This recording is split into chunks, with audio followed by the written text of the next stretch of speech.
21 Juni 2025.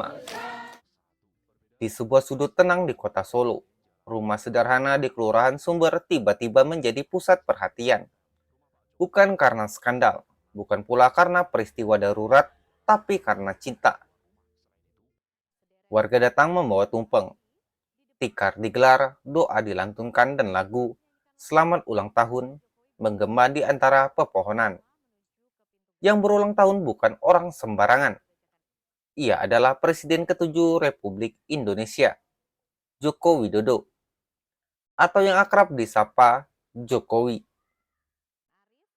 64 tahun usianya kini, tapi yang menarik bukan soal angka, melainkan atmosfer, karena perayaan ini terasa bukan cuma untuk merayakan umur, tapi seakan menjadi ruang sunyi tempat rakyat menyampaikan satu pesan.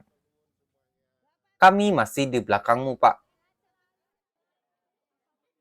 Tapi tunggu dulu. Apakah ini sekedar pesta rakyat biasa?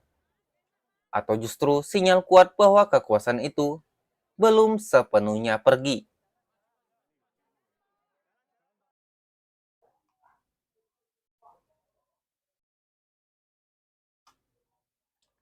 Sekitar pukul 11.20 siang, Jokowi keluar dari rumah bersama Iriana dan ketiga adiknya.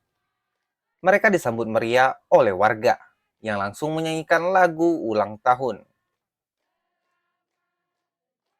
Matur nuwun, terima kasih sudah hadir, kata Jokowi dengan senyum khasnya yang selalu tampak tenang, bahkan di saat-saat paling ramai. Di depan rumahnya terlihat tumpeng-tumpeng disusun rapi. Ada juga nasi kotak, sembako untuk tukang becak, dan makanan tradisional, seperti nasi bancakan dari relawan bernama Heni. Semua digelar tanpa protokol yang kaku, tanpa panggung mewah, tapi justru disitulah kekuatan simbolnya muncul. Warga berdoa, memberi ucapan, bahkan mendoakan kesembuhan Jokowi. Karena belakangan isu kesehatan beliau sempat beredar, meskipun belum dikonfirmasi secara resmi. Namun, di antara semua kehangatan itu, kita tidak bisa menutup mata pada satu hal.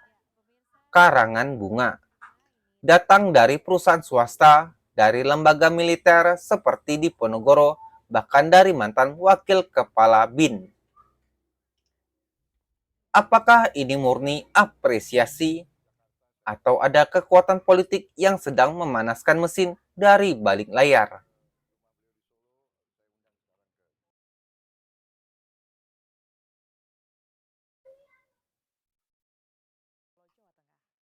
Kita tidak bisa melihat perayaan ulang tahun ini sebagai peristiwa tunggal. Karena jika ditarik ke belakang, kita sedang berada di fase transisi pasca kepemimpinan Jokowi yang tak biasa. Masih hangat di ingatan publik.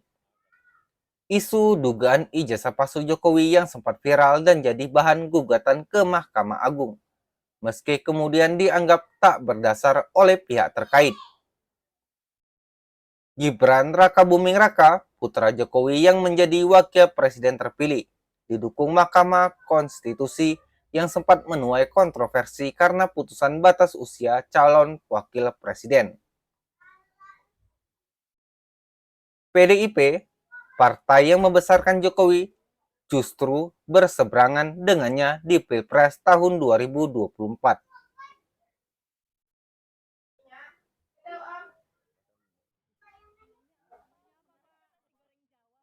Dan kini, saat Prabowo bersiap mengambil alih istana, Jokowi justru tampil di panggung rakyat dengan gaya yang sangat mengakar.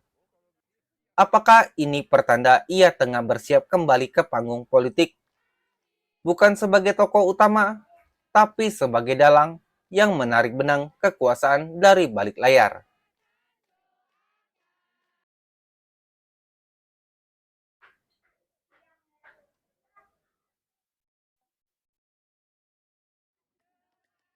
Ulang tahun Jokowi ke-64 ini terasa berbeda.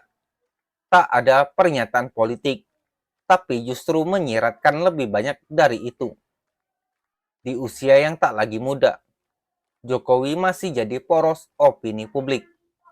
Ia bukan sekedar mantan presiden, tapi figur yang menyimpan dua sisi. Dicintai sebagai rakyat dan dicurigai sebagian lainnya sebagai pengatur arah politik yang terlalu jauh, bahkan usai lengser. Pertanyaan besarnya bukan hanya apa rencana Jokowi ke depan, tapi sejauh mana rakyat Indonesia bisa memisahkan antara rasa cinta kepada figur dan kehati-hatian terhadap kekuasaan yang terlalu lama tinggal di satu tangan. Karena sejarah mengajarkan kita, tokoh yang terlalu dicintai bisa menjadi sangat berbahaya jika tak ada keseimbangan kekuasaan yang sehat. Dan perayaan di depan rumah Sumber, Solo, dengan tikar dan tumpeng, bisa jadi bukan akhir, melainkan sebuah awal dari babak baru Jokowi. Bukan sebagai presiden, tapi sebagai kingmaker atau bahkan lebih.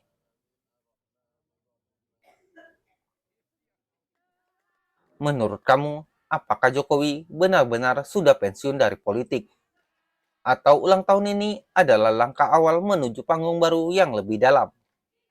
Tulis pendapat kamu di kolom komentar. Jangan lupa like, share, dan subscribe untuk narasi-narasi tajam yang mengulik balik layar kekuasaan di negeri ini. Sampai jumpa di video berikutnya. Dan ingat, politik tidak selalu diumumkan lewat pidato.